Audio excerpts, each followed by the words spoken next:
Hello, everyone. Welcome back to On a Journey with WeWork India, our podcast series that we are talking to experienced as well as budding entrepreneurs on their journey and everything that comes with it. Today, I have a super exciting panelist with me, Aadit and Prajwal. Aadit, as you guys know, has started Zepto, and Prajwal has a company called Gordian that does, both of them are in the last mile delivery space in a little bit different segments. So we're gonna get into that as the podcast goes on.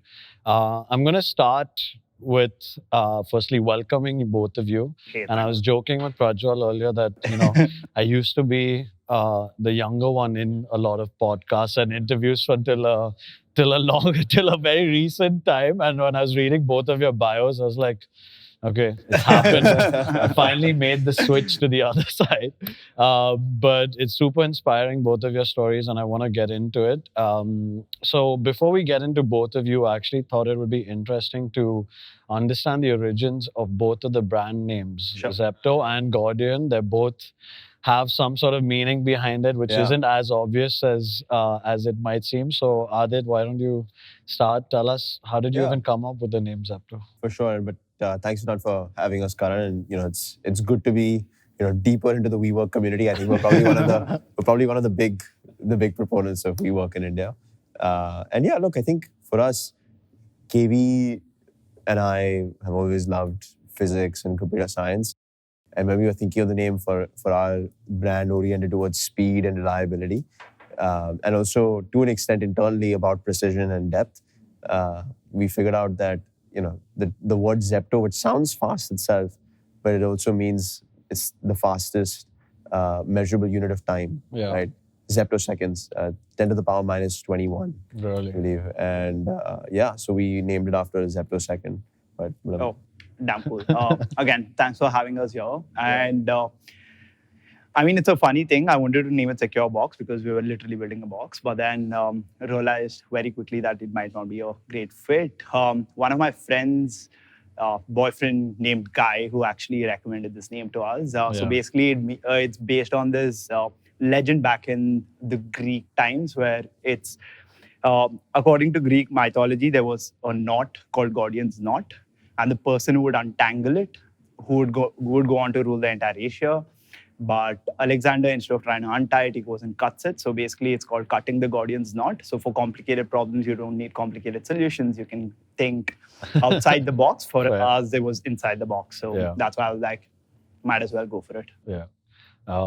Just thinking, WeWork is such a simple one. Like just people coming to work together, not just we at work. Yeah, I mean, simplicity works. Is that right? You're both in this sort of quick commerce space, right?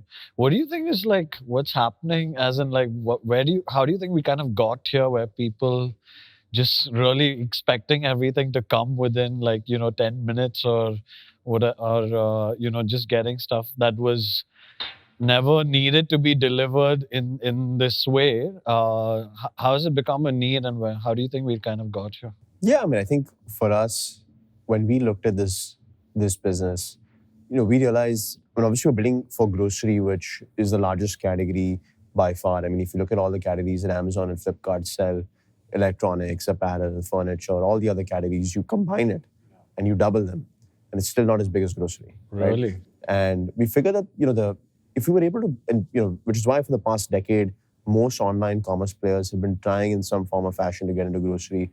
Most of them have failed, even in the offline world, right? To build a compelling product that had deep product market fit in grocery.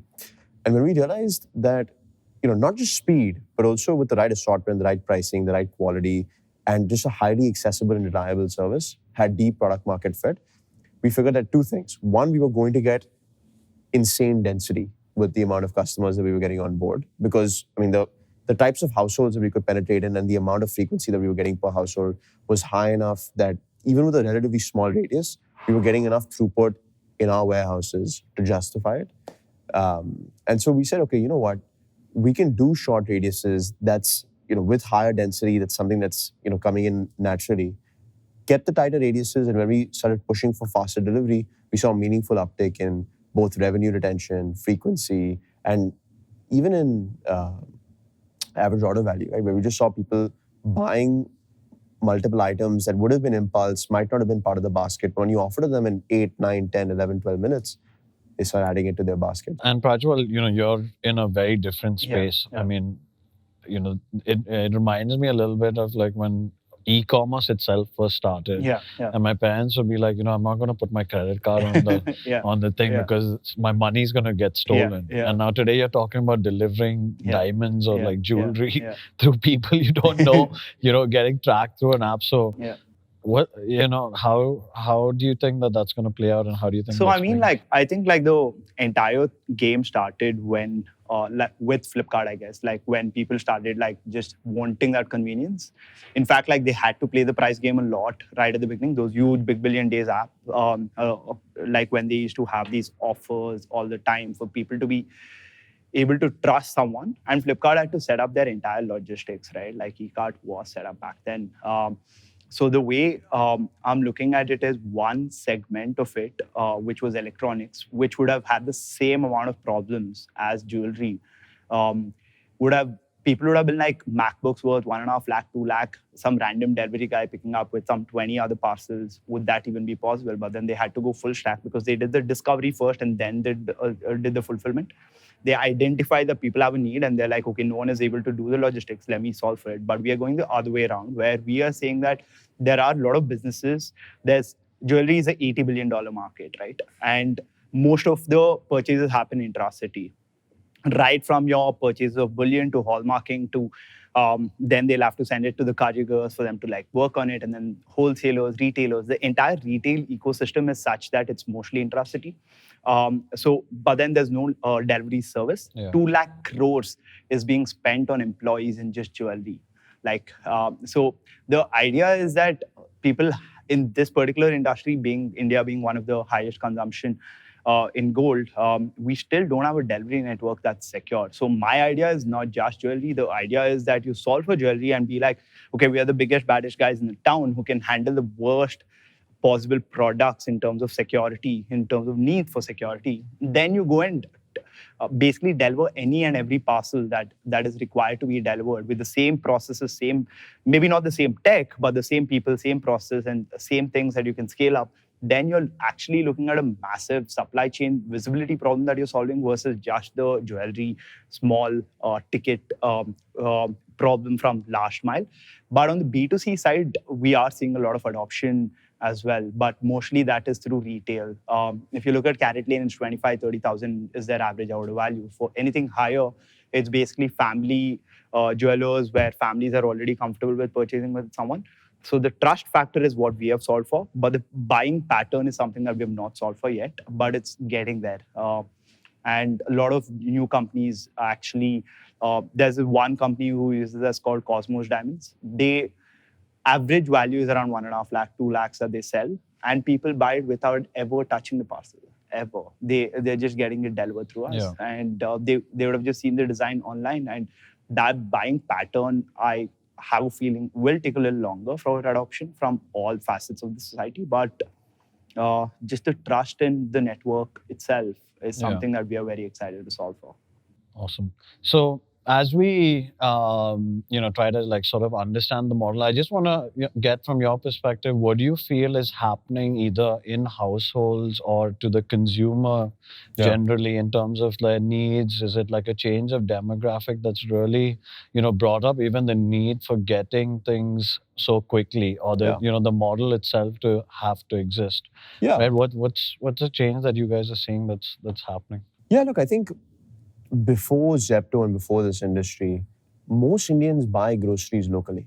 Right? That's just the way people buy it. I think the framework that most operators, both in the offline commerce world and the online commerce world, have applied, a top-up use case, a stock-up use case, I honestly think that's just an invention, a top-down invention. When you actually talk to real customers, you talk to the housewife, you talk to the dad, you talk to young couples that are just picking up their groceries, right? And you talk to as many customers that our team has, and myself included.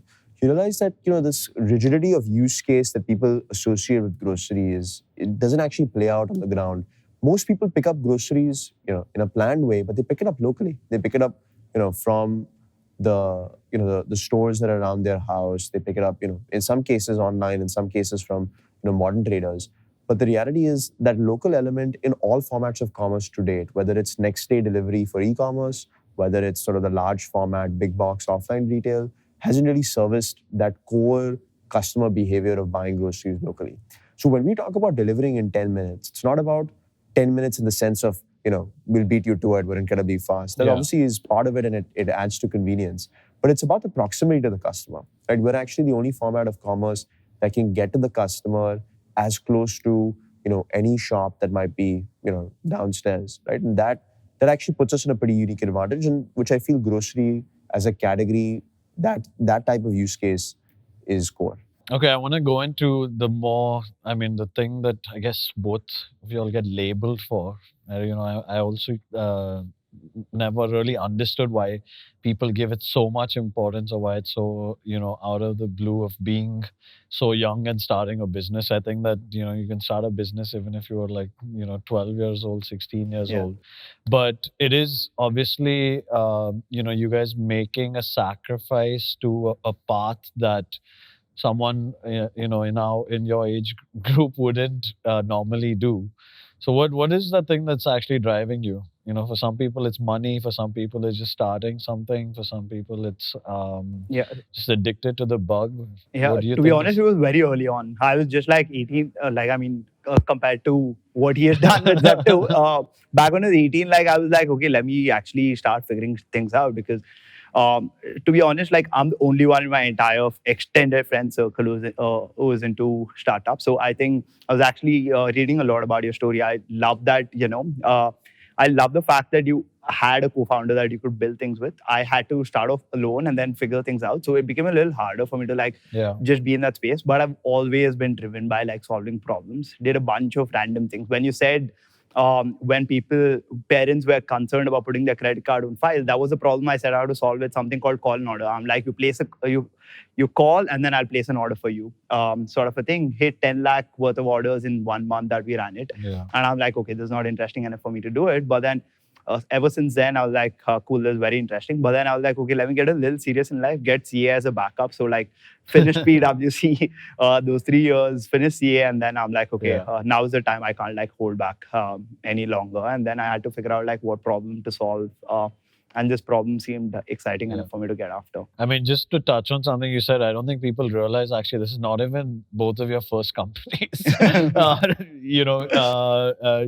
you started GoPool, and call and orders what you started. So in my example, it was the scale of call and order was significantly more than the scale that we had with GoPool, which was sort of the first project that we had some financial success with, but nothing really to the scale of an actual company. But yeah, I mean, the reason why I got into building, I think just like you mentioned, there's a little bit of a bug, and I was lucky enough to have a co-founder that I could bounce ideas off of, someone that shared the same passion for building basic software products and ideas growing up. But at its core, when we started Zepto, we weren't building with the intention of starting a big business.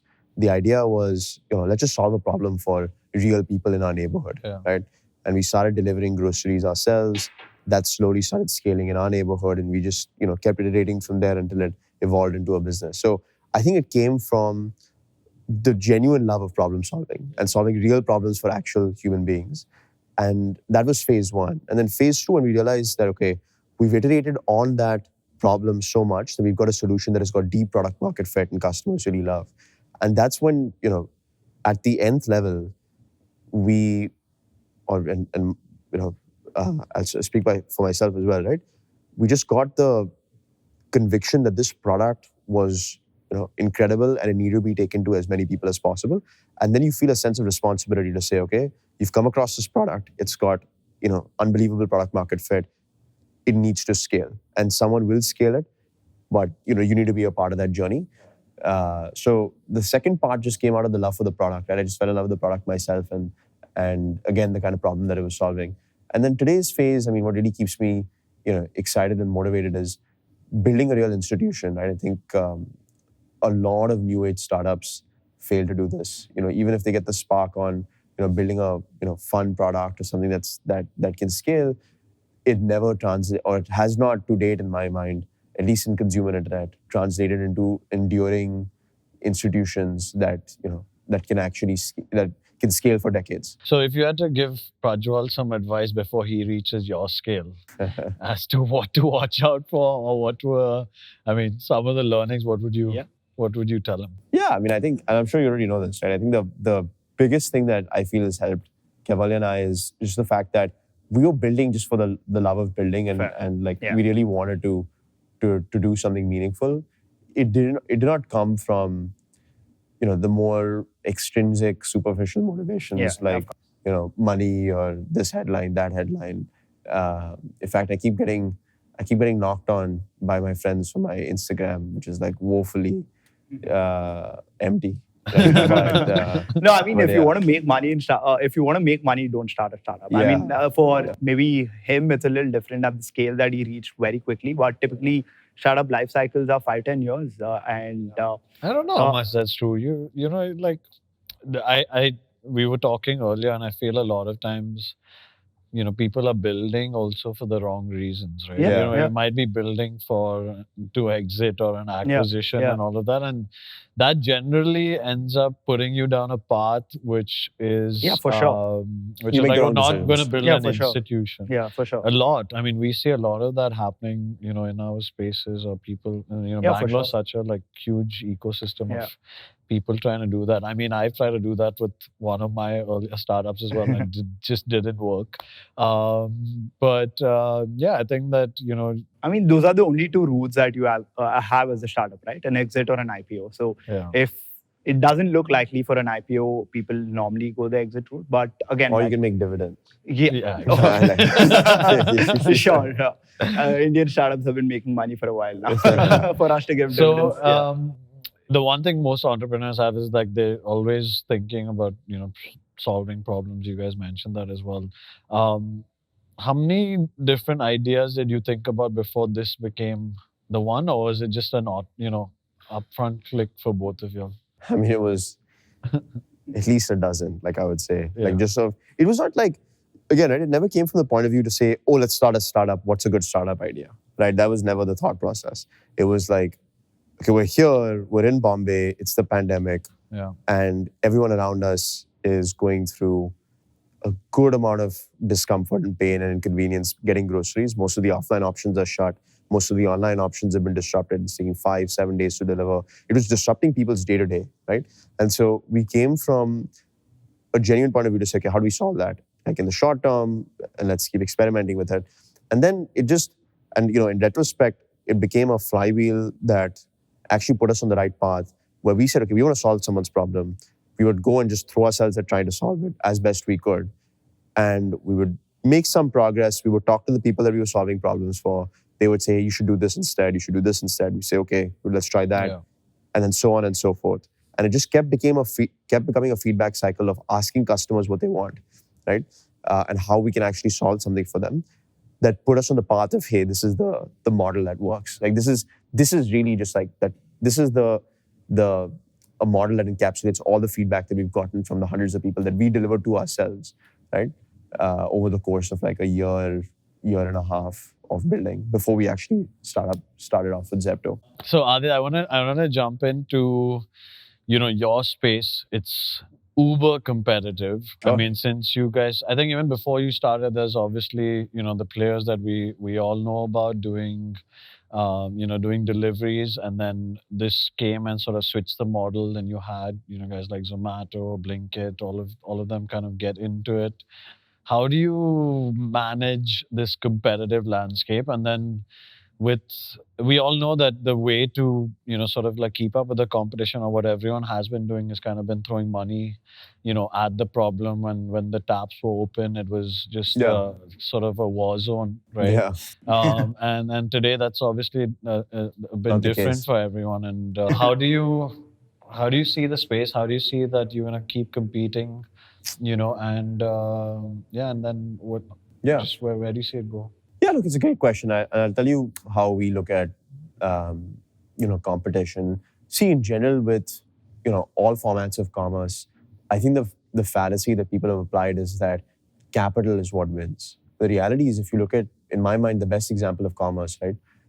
In offline grocery in India, let's take a look at the past 2.5 decades. Who were the major players that started? You had, Reliance-backed Reliance Retail. You had Tata-backed Star Bazaar. You had Aditya Birla-backed More Retail. You had the Goenka-backed Spencer's Group. You had Future Group-backed Big Bazaar. Yeah. And then you had DMart, which at the time was started by R.K. Damani, who was a very successful stock trader. But he was not Ambani or Tata, or he did not have that scale, like of institutional scale. But despite that, out of all the players that I've mentioned, the least capitalization by far, I believe DMart has come out as by far the overwhelming winner in this space, right? They spent $60 million to build a $30 billion company. More Retail, for example, spent $200 to $300 million to build a $700 to $800 million company with exactly the same model of budget grocery, right? The reality is that businesses like these are about basis point by basis point execution, right? If you don't have that, you can blow $1 billion and you can get nowhere. What's DMart's differentiator versus a More Retail? I think it's more on the value prop, right, than just the operation bit. But More Retail has got the same budget grocery value prop. No, definitely not, right? Budget grocery, it's about budget grocery. You I go to a think More DMart Retail, really but are- DMart really associated itself with like how Zepto is associated itself with 10 but minutes, right? if you walk into a More Retail store, they'll say 7% off MRP minimum. Yeah. DMart can go even deeper because but why can they go deeper? Like why is DMart able to price so low I just think versus they're a More Retail? Like what's the and much they do more it frugal as a as a very company. frugal. I frugal, mean, if you right? enter there, But what is if I double click into frugal? What does that mean? But it stems from Execution. it stems from execution. And it stems, I guess, from the the guy leading the ship as well, who It's finally not, understood. I'm sure it's. I mean, Neville, I have a huge amount of respect for, but like the entire team below him and the team Yeah. beneath that, it boils down to execution, right? Sure. There are no like if you go deeper into it, okay. So DMart is highly profitable, generates the most amount of PAT, yet they're able to price the lowest. How is that possible? Because they're frugal. I double click into what frugal means. That means across their entire supply chain, top down, every leg of that supply chain is as efficient as 100%. possible. The way that they've structured their teams, the way that they looked at marketing. So all of that in my mind, although we look at it at a very high level and we're like summarizing it down to 2-3 sentences, that is 2.5 decades of just like razor pin focus, right? So I look at execution as something that at a high level, you talk to investors and operators, they don't really understand deeply because they haven't operated it at the nth level of detail. But you know instantly when you actually see it. Like, what's the difference between actually, I'll not name names, but like I can name the names. You can name the names, but yeah, I mean that's what we're seeing right now. And I think like if you look at the way the numbers have played out as well, right? We have gone from zero to thousands of crores in annual sales in the scope of the past 20 months, where right now, our space and us specifically, we're the fastest growing consumer internet company in the country by far. And we're doing it while, today we've gotten about 70% or so of our stores fully profitable. And when we say fully profitable, we don't have creative definitions of that, unfortunately. Yeah. We have very standard definitions of that. So this is the dark stores, The dark stores, where yeah. The you're micro actually warehouses. distributing stuff from. Yeah. That's you're saying cash flow. I mean, then Generating generating positive cash. Yeah. And So that's fueling it. if you look at it from a retail lens, right? They have got offline stores. We're online commerce. We've got these micro warehouses or dark stores. So fully loaded, the back-end distribution center, the line haul, the rent, the utilities, the manpower costs, the security, the housekeeping, the wastage, the discounts, the last mile costs, the pick pack costs, everything fully loaded, right? And we've done it while actually turning our stores profitable fast in supermarkets. It takes 15 months on average to do that, and we'll continue to grow organically, right? And as a result, we've also taken quite a lot of market share. Gone from 12 months ago, our largest competitor would have been 3x our size. Today, they're 1.3, 1.4x our size. Prajwal, what about you? Like, how do you see competition? Is there even competition in the space? Or like fun answer is no. Because I think like not yet. Thankfully, I don't want to deal with a bunch of folks breathing down my neck trying to capture a market. Should be fun, but I think the entire ecosystem is already built in such a way that, like, it's mostly managed in-house, most of these operations. And a B2B play is very different to a B2C play. Although there are a lot of B2C opportunities where we are already in conversations with our jewelers, which they want us to enable. So whenever I have these thoughts, like, I always try and zoom out to try and figure out which part of the leg are you actually trying to impact the most. And if it's only logistics, there are a couple of big players, Sequel, BBC, who do armor trucks, gunmen, which doesn't fit into the business model that we currently have, right? Like, because these right now, a lot of commerce is happening on WhatsApp, even for high value items. So basically, if they are selling some product on the retail side, which is happening right now, you can't expect an armor truck to come the next day and deliver it. Or just look at your phone, right? Like on a B2C front, if you order something on Flipkart, you spent $1 lakh on it. And if you've received a stone instead of it, you'd be frustrated. And you'd actually have such a bad experience that you'd blame the brand for it and you'd lose trust. How would you deal with that? I mean, like, if like something in grocery goes missing or whatever is easily, you can easily like replace it. Our return rate, he was mentioning 30% for traditional e-commerce, and for some categories, our return rate is like 0.3%, 0.4%. And which is crazy. I mean, Flipkart, thankfully, I'm but not... I think like even 0.3, 0.5% in your business would be, it's not just like, it's huge. It's bad. And thankfully, we have delivered around 40 crores worth of parcels now, 0 incidents.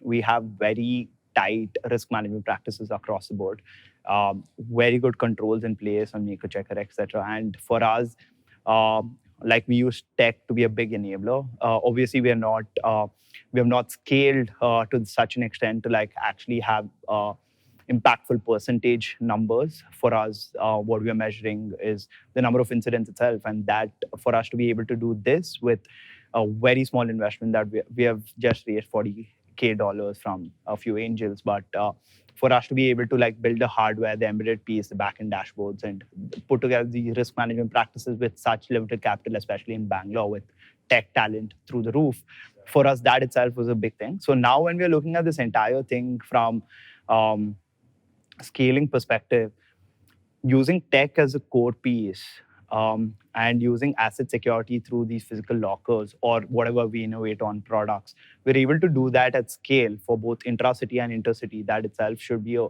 very, very large opportunity when competition would definitely be a big concern then. But and I think, frankly speaking, like, we don't, like, when I get reminded of competition more times in interviews than internally, right? Like in the actual business. Because I feel like, I think what we've also been lucky to have, there were a lot of competitors, and now it's been whittled down to a handful of competitors a year and a half out, because this business is hard, like you mentioned, it's a nightmare. But, the good thing about competitors, they actually push you to be better. Like, I don't think we would have had, I don't think we would have scaled as aggressively as we did and pushed as hard on efficiency. So basically, we were in a fix, right? Because we said, okay, we started scaling, we were doing that point a couple 100 crores, feeling very good about ourselves, right? And then we said, okay, you know what? There are these big guys who get into the space. If we want to have a meaningful footprint, we have to scale aggressively, and we have nowhere near the amount of capital that they do. And so when you have those constraints and you're put into a corner where you have to solve it, you build a much better company. Because now all of a sudden you're thinking, how do I scale to that extent with a fraction of the capital? And what that translates into is just phenomenal P&L discipline, right? Like, I don't think we would have been as tight as we are right now if we weren't on our toes. So I'm grateful as well. But I think internally, really, it's about the customer. It's not about competition. And that's what I really respect about Amazon is we've got a lot of people on board from Amazon, and we've interacted with that with those guys quite deeply, right? They genuinely don't care about competition. They really don't. Like, it's easy to say. It's nuts, like, and even when I was at an earlier stage, I was like, competition. But then, when people start competing with you, there's this sort of innate instinct where you're like, oh, I hate, you want to fight. I hope you get competitors, because it will, finally lead to that. But like, there's this, I'm sure you see this as well, right? In your space, it's like innate to compete and like to fight. But what I love about Amazon is they really don't care. Like, when you ask them, no, you must like look at. They're like, no, we don't look at what the No, competition is obviously, doing. I think but apart from I think it's an obvious choice, right? I was speaking to a bunch of folks at Amazon also just to try and figure out if this is something that we can do for electronics, where basically you can piggyback on the trust that we implicitly bring in, and the Amazon obviously cares about that, customers and stuff like that. So they were talking about, they spend, they're okay to spend whatever money it takes just to make the customer happy. And on the other hand, for us, when we had conversations with Flipkart, they actually don't mind translating that cost to the customers. They're actually, in fact, doing that, where we looked at the quick commerce model for electronics as well, where we were just like, okay, we have solved for the last mile bit. Can we add on a layer of electronics? We already do Forex, deliveries, and a bunch of other things. So we're just Forex as in cash? Yeah, Forex cash. So we deliver Forex from local FFMC dealers, but not on the B2C front, but B2B front. So when we looked at this, we spoke to Flipkart guys also. Why don't you just introduce 2 hour deliveries or 1 hour, 60-minute or 30-minute deliveries? If groceries are getting delivered in 10 minutes, if I'm excited about my iPhone, I want it in the next 10 minutes. I'd be happy about it. But then they're like, people really don't want to put up money for it. They're like, they in fact charged 30 rupees, 40 rupees, and people dropped off. People are just like, no, I'd wait till morning or wait till the evening for me to get the parcel. So the willingness to pay is a big problem. And I think Amazon doesn't care. They're just like, okay, slap Prime on it and just make sure that everyone gets it today or tomorrow. It's fine. I don't think it's like the way that I would go about it is actually, if you build a business cost structure first, you'll find ways to justify yourself out of everything.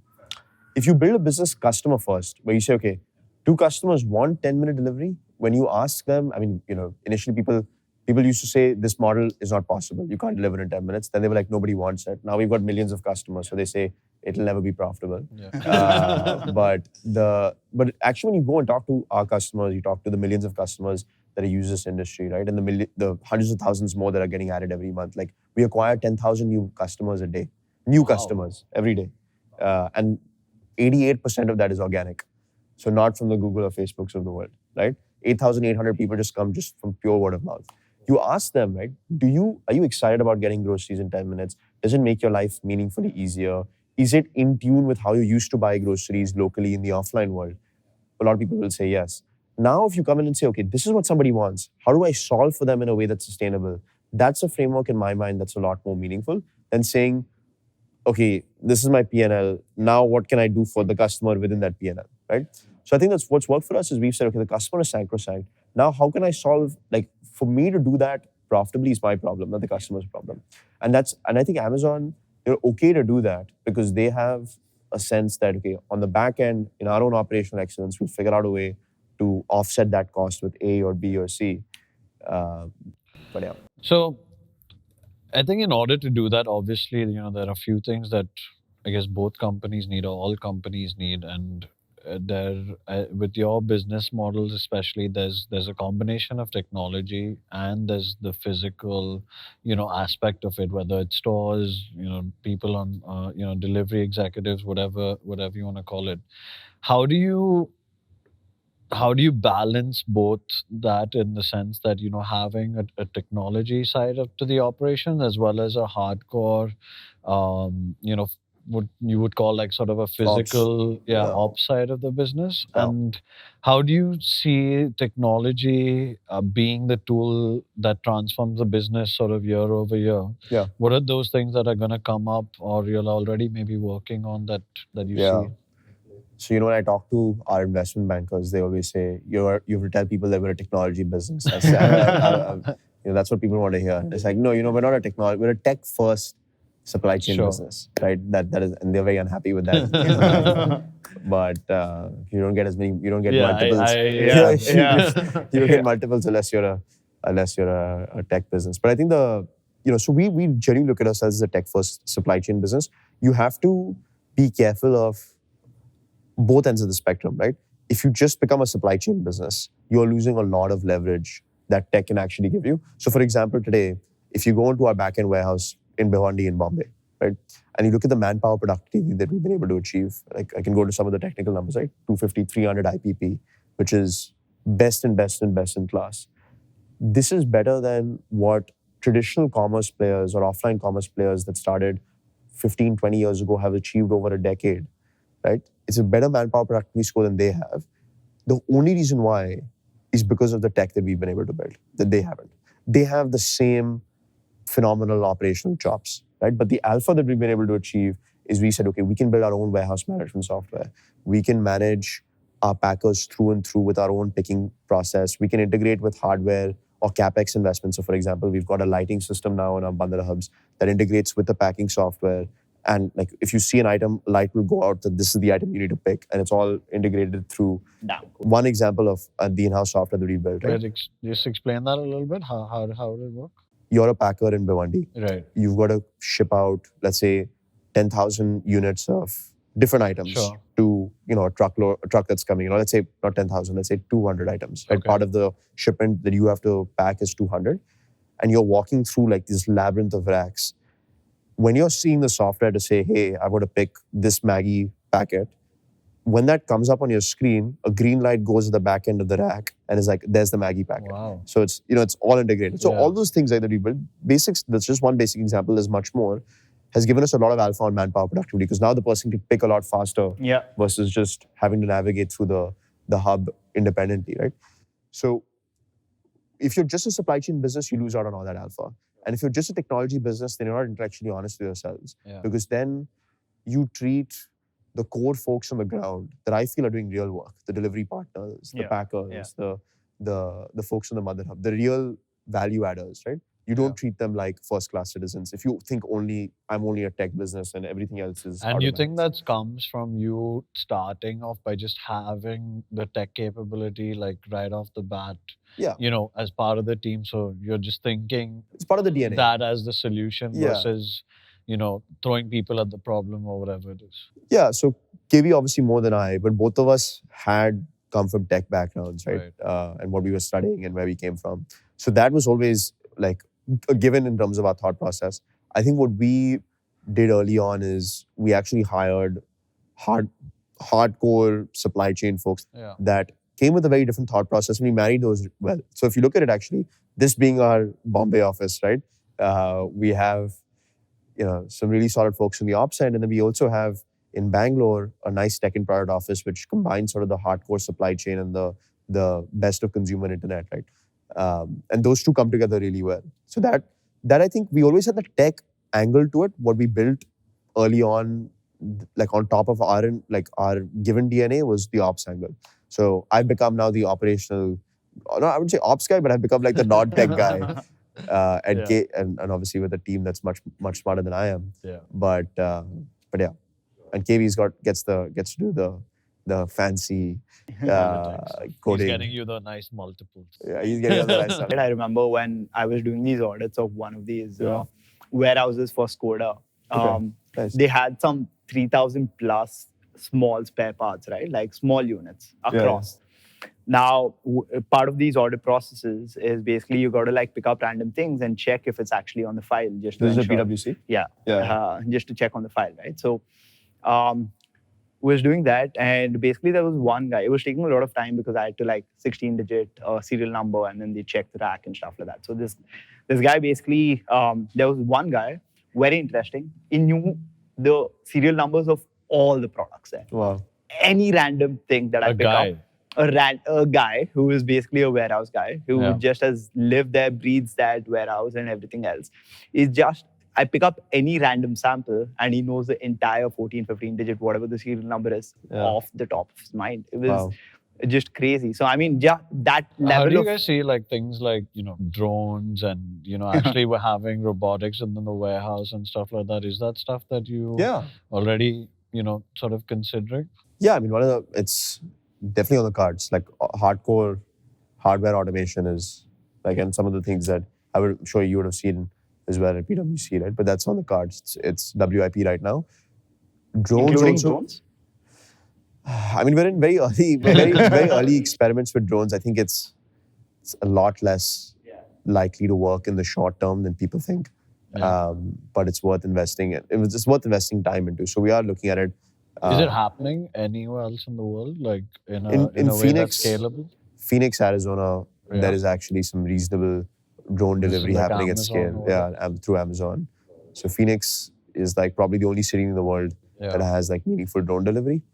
There are also these sort of ground robots that have taken up some traction, but not yet. I think on the delivery logistics side, I feel like looking at the situation we're in, definitely in India for sure, given the unique challenges of operating in India, Yeah. like on the ground, we're at least half a decade out to getting drone delivery at scale. But it's something that we look at. But in terms of other automation innovation on the back-end warehouse, WIP as we speak. Yeah, that I think is top notch at this Work point. in progress. Yeah. And it's that Like the market is already there in terms of just And- warehouse management. You just don't need people to like. So is go it fight typically it. like these other third-party guys that do it, or you kind of do that yourself? It's a good question. So we scope out the requirements on automation. We have like not a team, we have a person that has that background on automation that works with, Vikas, who leads operations for us through and through. And he's scoping out the entire thought process on what automation at Zepto would look like at the back end, at least. And then we're sort of scoping out vendors to see who can do it for us. So it is third party, but it's a lot more customized You're Zepto just first. giving them the whole requirement, and then they. Yeah. But it's early stages, but that's something that we're actively experimenting with, moving on. Got it. We have some already. So we have some automation, let's say in the fruits, if you order fruits and vegetables on Zepto, they come in Zepto packaging. We actually do the packaging ourselves. Nice. Right?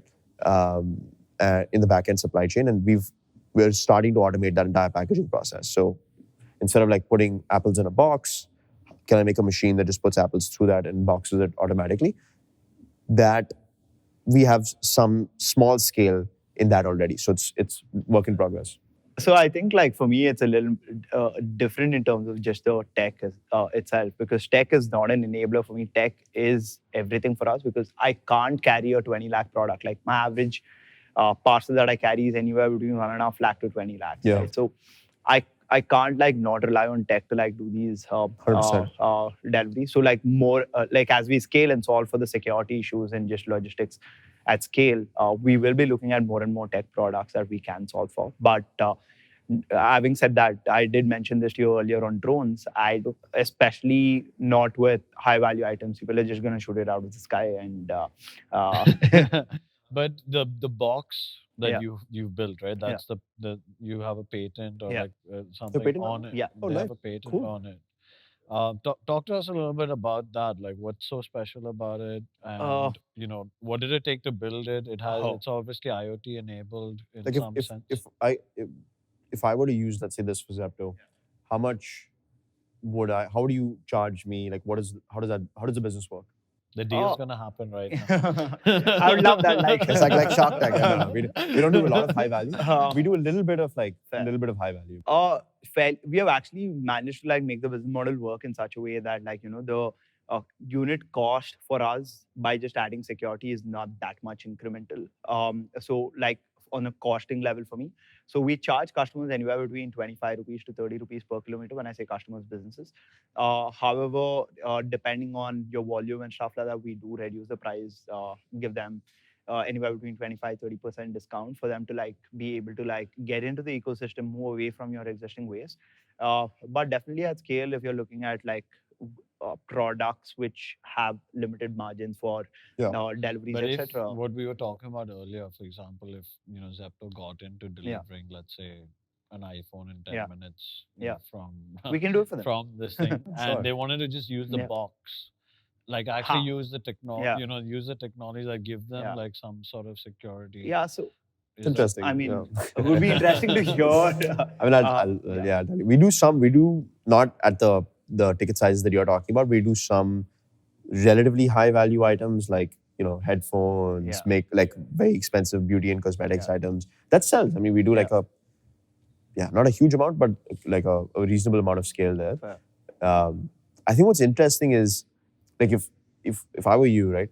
not that like you should be thinking about this right now. Like if you feel you've got product market fit and it's Yeah. about scaling, the best way to scale is to come into Amazon and Flipkart or to Zepto or to any of the other players that are there, right? You come in and you say, okay, you know what, guys, you are losing, let's say, 0.3% of GMV on high value pilferage at the last mile. Because then there's also the warehouse and all the other pieces, right? You're losing 0.2, 0.3% of that. That would be, you know, in scale terms for an Amazon or a Flipkart, about roughly 33, it would be about $30 million a year, 30, $40 million a year, about 300 crores a year, 20, 30 crores a month. You're losing 20, 30 crores a month on this. I'm talking about like specifically this last leg, right? I'm just estimating 0.2, 0.3%, but it might be around that number. Assuming that 0.2, 0.3%, if I look at my refund and returns and I estimate that, okay, 5% of my refund and returns, there's some fraud that's happening at the delivery leg, roughly 0.2, 0.3%, 30 crores a month, right? At their scale, phenomenal scale per player. And I can bring that down for you to zero, and I'm only going to charge you 10 crores a month for it. So you're getting 20 crores of leverage.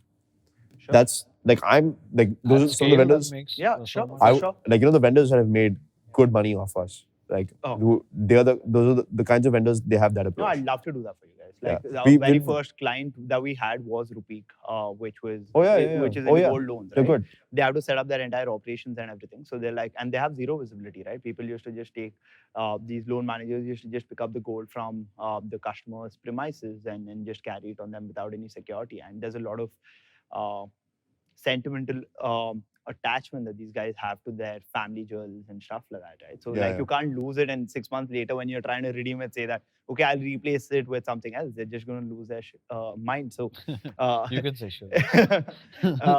So basically that's exactly what. But again, having said that, just the scale problem is something that I'm facing quite a bit on just the demand and supply side. It's a chicken and egg problem. If I set up, like, say Titan is someone who wants to start, but they're like, how many cities are you in? Carrotly. So it's basically a demand and supply thing. Like, if they want to like hand over everything to us. Having said that, using like, if you guys don't do pick up and drop, but even just for pick up and drop, all the existing players, you can just have a secure option and we can be the backbone. Look, I think so we're going into this. No, it's fine. That's the whole point. But yeah, I mean, like, if for sure, I think that everything you're saying makes a ton of sense. And I like the wedge of going after like deep, high value items, right? Like a Tanishq or a Carrot Lane, those types of players. There's no, and there are multiple more there. So the wedge makes a lot of sense. You can nail that and like dominate that, let's say in the city that you're live in. You're live in Bangalore, right? Right? So you dominate that in Bangalore and you start scaling from there. I think like the path to thousands of crores of scale or more is over time. I could be wrong because I obviously looking at it from a 10,000 feet level. But what would be really interesting is, I can tell you from experience, two big places where deep security matters. And there are a couple of people that are already solving for this. One is for any item, even items as low value and individual unit level as grocery, the middle mile, big risk between my point of retail to my back-end warehouse, right? Because that's where I take a lot of risk. And for an FMCG, from my point of manufacturing to either the distributor hub or the retailer hub, right? So that becomes one. The middle mile, because even if I'm doing 300 rupee cigarette boxes, if I've got a truckload of that, we're talking about 10 dozens of lakhs, right? So that's one. And like, I believe there's something similar that we're implementing for that middle mile use case, and we can chat about that. And then the other big opportunity area is also just like on the pure last mile, where it's less about the element of high value. It's just generally like, how does someone at the last mile just pick up a couple hundred rupees worth of items and just sort of walk away with it.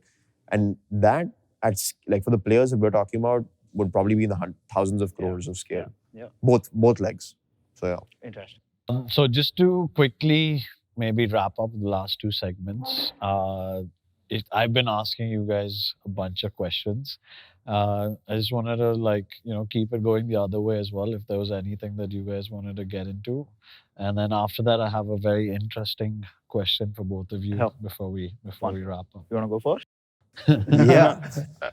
So Karan, like, when can we get in this building?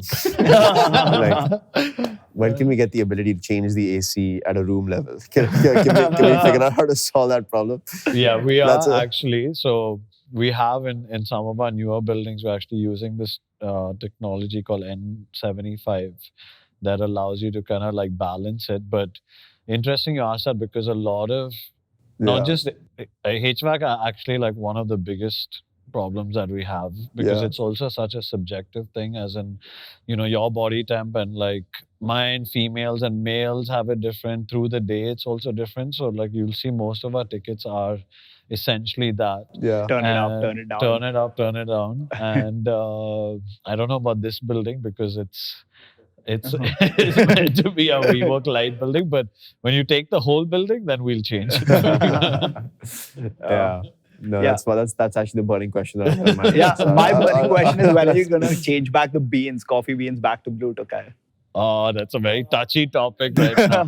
I really miss the coffee I had when I joined. Yeah. Like, Shah, coming to WeWork a year and a half back, the coffee Yeah. was nuts. Machine coffee being that good, I was impressed. Yeah, Oh. but how do you look at the?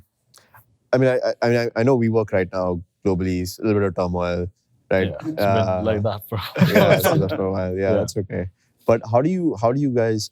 The sense that I have, like when I interact with the WeWork team in India, is that there is like some solid. It seems like some demarcation between what happens globally, what happens in India. Because in the India business, from what I understand, is doing fairly well. How does that work? Is it like, are you guys? So we started off being the first ever franchised Okay. country for WeWork. So essentially what happened was WeWork was on this crazy trajectory and they were entering international markets, and it was around the same time that we wanted to get into the business as Embassy Group, which is the parent business behind this. We're real estate developers in the traditional sense. So I wanted to do something different in like the business, and that's how we got into doing this.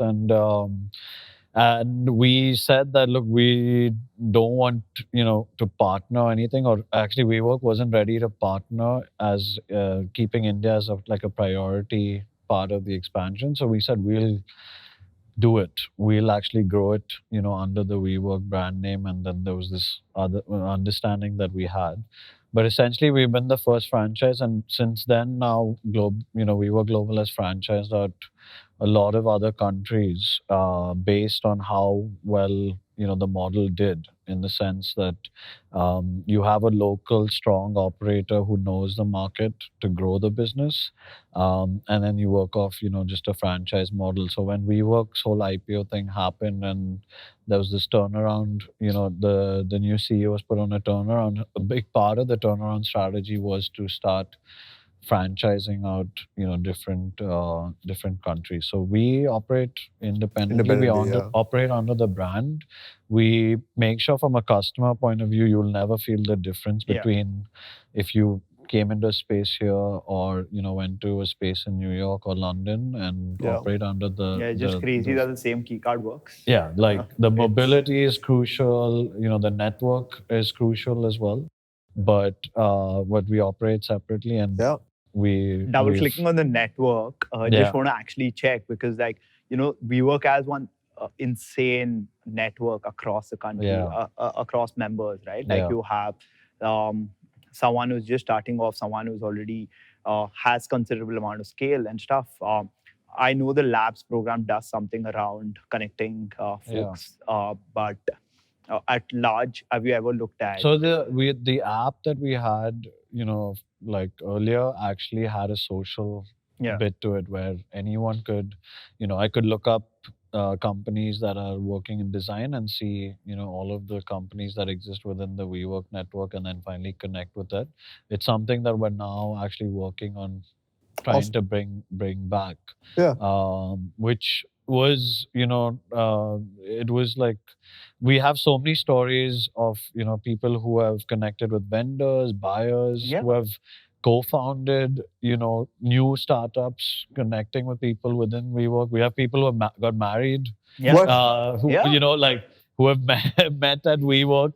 Multiple It's a- stories like that. I mean, there's a lot of dating going on definitely within WeWork building for sure.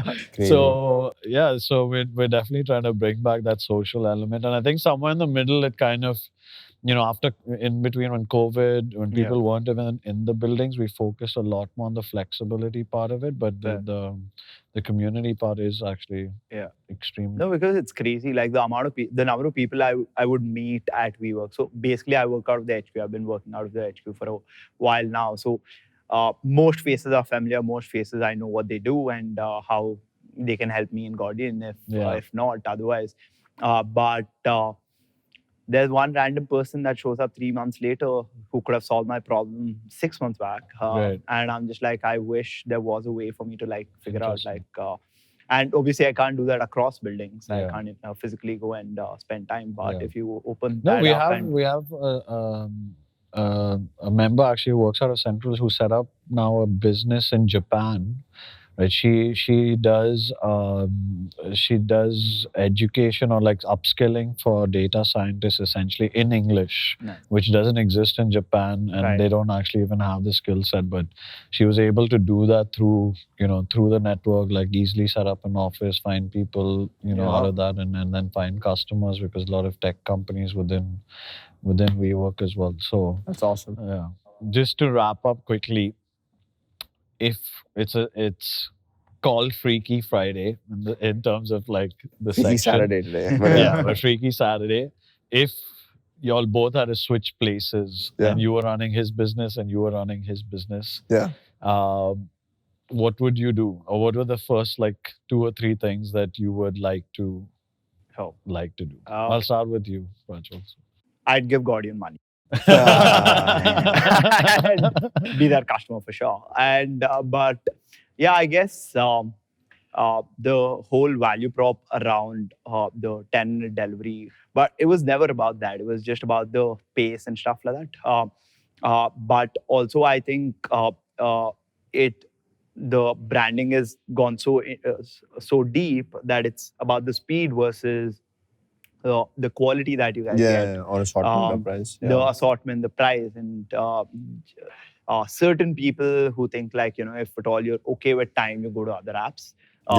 That is a segment of customers that you'd not want to lose out on from a perspective. So maybe you would look, I mean, I don't know how on a branding level you can change that overnight, but in terms of messaging, I'd be a little more cautious about saying that it's not only about the time, it's also about the quality. It's also about the, like, you don't have to go to a competitor if you want, like, if you have time and if you want like a product at a different price. And because I think DMart did that. DMart never said you're getting shittier products. No, that's all a fair thought process, and I think the first part also is now it's now bubbling up on Gordian.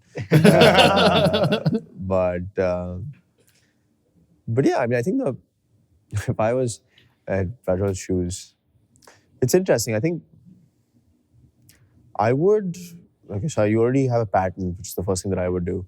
Then I would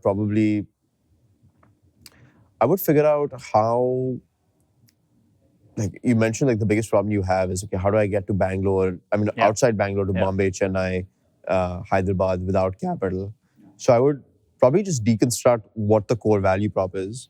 Does it need to be per order? Can it be, a CapEx transaction where someone is buying, can I productize it and just make it a one-time transaction, even if that's just the transaction that I need to do to facilitate my initial scale, right? Like if I'm working with, a Atlas, or I'm working with a, let's say a large scale player, right? And I don't have the ability to scale with their operations. Can I productize it, get that cash, and do it for a portion, sell it for a portion of the business? And if I see that it's working, and it's working for them, I have that cash, then I start investing some of the money that I've made into scaling it operationally. Or maybe I just say, hey, why not just make this a CapEx play, so that I evaluate that first.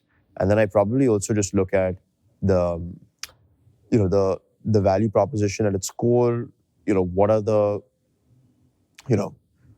ways that I can, modify it to make it clean, like fit cleaner with, let's say, a more scalable use case like Amazon or Flipkart or or Zepto, because Right. and then get a sense on like at that level what does security concerns look like for Yeah. fashion? Like what does security concern look like for grocery? What does security concerns look like for furniture? Because I think for me it's very clear on like jewelry or very high value items. Yeah. Like security looks like armored vehicles and gunmen. But what does it look like for Pepperfry? Yeah. And how do I solve Pepperfry's concern on damages, for example? And I believe that the principles and the technology that you've already built can probably be modified to solve Fair. some of that. So I would explore that as well. Interesting. Interesting. Yeah. Great. Thank you guys. This Yeah. was super insightful. I hope it was, I hope it was Definitely great fun. for, Yeah, it was for, good. for the both of you. I want to thank everyone for tuning in, and I had a lot of fun. So thank you guys. Thank you so much. It was Yeah. good. Thanks.